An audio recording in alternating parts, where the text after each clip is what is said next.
मैं तो बार बार बीमार पड़ जाती हूँ। कभी सर दर्द होता है, कभी बुखार होता है, कभी गले में खराश हो जाती है, कभी पेट डिस्टर्ब हो जाता है, कभी शरीर में दर्द। ऐसे छोटी छोटी प्रॉब्लम्स क्या आपको भी लगी रहती हैं? आप बेबी प्लानिंग कर रही हैं तो आपको इन पे ध्यान देना होगा, क्योंकि बार बार बीमार पड़ने से आपकी गर्भ धारण की क्षमता पर असर पड़ता है और ये बहुत सारी प्रॉब्लम्स के बारे में इशारा भी करती है।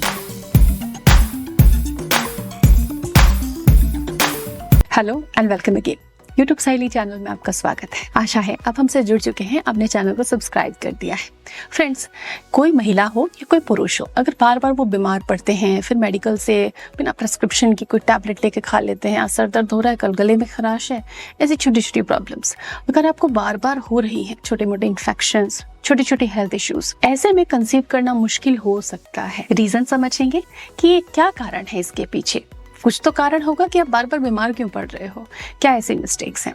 तो सारी मिस्टेक्स जो होती हैं कॉमनली लोगों से, वो सारी चीज़ें हम आपको बताएंगे, साथ में सोल्यूशन भी बताएंगे जो कि बहुत ही ज़बरदस्त है। अगर आपको अनएक्सप्लेन्ड इनफर्टिलिटी है तो ये आइडियाज़ आपको बहुत फ़ायदा देने वाले हैं, या फिर कमज़ोरी है, या फिर आपको अब कुछ समझ में नहीं आ रहा, तो इन चीज़ों पर नज़र डालिए, गौर कीजिए, समझिए कि कहीं आपके साथ तो नहीं है। आपने कई ऐसे लोग देखे होंगे कि सुबह अपना मील लेके निकलते, सुबह जितना खाया जा रहा है 2 चपाती 3 चपाती खा ली और उसके बाद सीधे रात को आके खाया, एंड दिन भर ऑफिस की चाय या फिर बाहर का समोसा, कुछ ऐसी चीजें खाते हैं। तो इससे क्या होगा, आपके शरीर पर बीत क्या रही है इन सब से?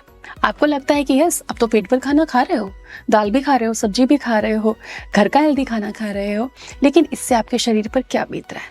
तो सबसे पहले हम समझेंगे ब्लड शुगर लेवल। अगर आप टाइम से मील नहीं लेते हो, जो एक इंसान को लेना चाहिए, लगभग 4 या 5 मील तो लेने चाहिए अपने पूरे दिन के रूटीन में, तो अगर आप ऐसे नहीं लेते हो टाइम से मील, तो आपका ब्लड शुगर लेवल कम और ज्यादा होता रहता है और ये आपके हार्मोन्स को डिस्टर्ब करता है अगर लंबे समय तक आपने ऐसे ही अपनी रूटीन को रखा। इसके अलावा बहुत लोग हैं जो बहुत फास्टिंग करते हैं, उपवास, भगवान के नाम पे उपवास, लेकिन ये शरीर भी तो मंदिर है, इसको तो आपने डिस्टर्ब कर लिया। उपवास करते हैं, मूंगफली खाते हैं, चाय पीते हैं, आलू खाते हैं, लेकिन उनको फलों का रस, फ्रेश फ्रूट्स, हेल्दी फूड लेना चाहिए जो फास्टिंग के लिए अच्छा है और शरीर के लिए भी पोषक। अदरवाइज आप फास्टिंग ना ही करें तो आप स्वस्थ रहेंगे और सुखी भी रहेंगे। कई लोग बहुत ज्यादा स्ट्रेस लेते हैं, स्ट्रेस की वजह से बॉडी से न्यूट्रिएंट्स डिप्लीट होते हैं, निकल जाते हैं। स्ट्रेस लेने से सबसे ज्यादा मैग्नीशियम लेवल प्रभावित होता है, शरीर में दर्द बना रहता है। आप रोज रात को सोते हो लेकिन शरीर में इतना दर्द होता है, हड्डियां इतनी दर्द करती हैं, परेशान हो जाते हो, थकान रहती है, मसल क्रैम्प होता है, तो ये स्ट्रेस की वजह से है। आप स्ट्रेस को कट करने की कोशिश कीजिए। हमने स्ट्रेस रिलीफ के बहुत सारे आइडियाज शेयर किए हैं। फर्टिलिटी बूस्टिंग में वो रिलैक्सेशन आइडियाज के वीडियो आपके लिए कारगर होंगे। आप उन्हें चैनल पर जाकर या आई बटन पर ऊपर की ओर क्लिक करके देख सकते हैं। इंडिया में आधी से ज्यादा आबादी जो है एनीमिक है, यानी कि उनमें हीमोग्लोबिन की, आयरन की कमी है। अब खून की कमी होने से क्या होता है, आपका जो शरीर का तंत्र है जो रोगों से लड़ता है और आपको बीमारियों से बचाता है, वो कमजोर हो जाता है। तो अगर आयरन कम है, और एक बड़ा रीजन जो बहुत बड़ी स्टडीज में सामने आया है कि इंडिया में सुबह खाली पेट उठ के चाय पीने का चलन बहुत ज्यादा है, बेड टी।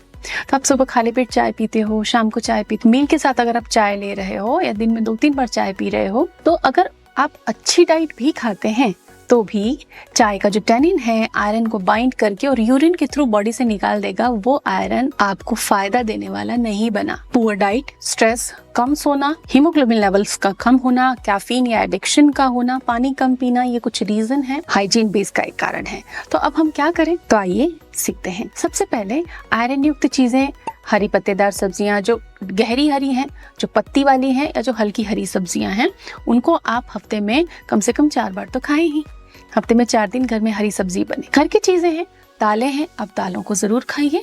देखिए, दाल और अनाज का कॉम्बिनेशन बना के खाना चाहिए हमेशा, ताकि आपको सही मात्रा में प्रोटीन और सारे अमाइनो एसिड्स मिल सके। 5 बार मील का पैटर्न रखें आप। 3 मेन मील होने चाहिए, ब्रेकफास्ट, लंच और डिनर, और इनके बीच में 2 बार आप स्नैक्स ले सकते हैं।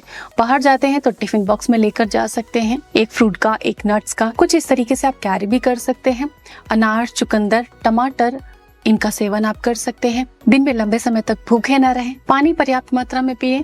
आंवला का रस, आंवले की चटनी आप इस्तेमाल कर सकते हैं, और 1 टुकड़ा नींबू का हर दिन के खाने में होना चाहिए आपके, जिससे विटामिन सी मिलती है, आपकी इम्यूनिटी मजबूत होती है और आप कम बीमार पड़ते हो, फलतः आपके कंसीव करने की क्षमता बढ़ती है। आशा है ये जानकारी आपके लिए उपयोगी होगी। Stay tuned. Thank you.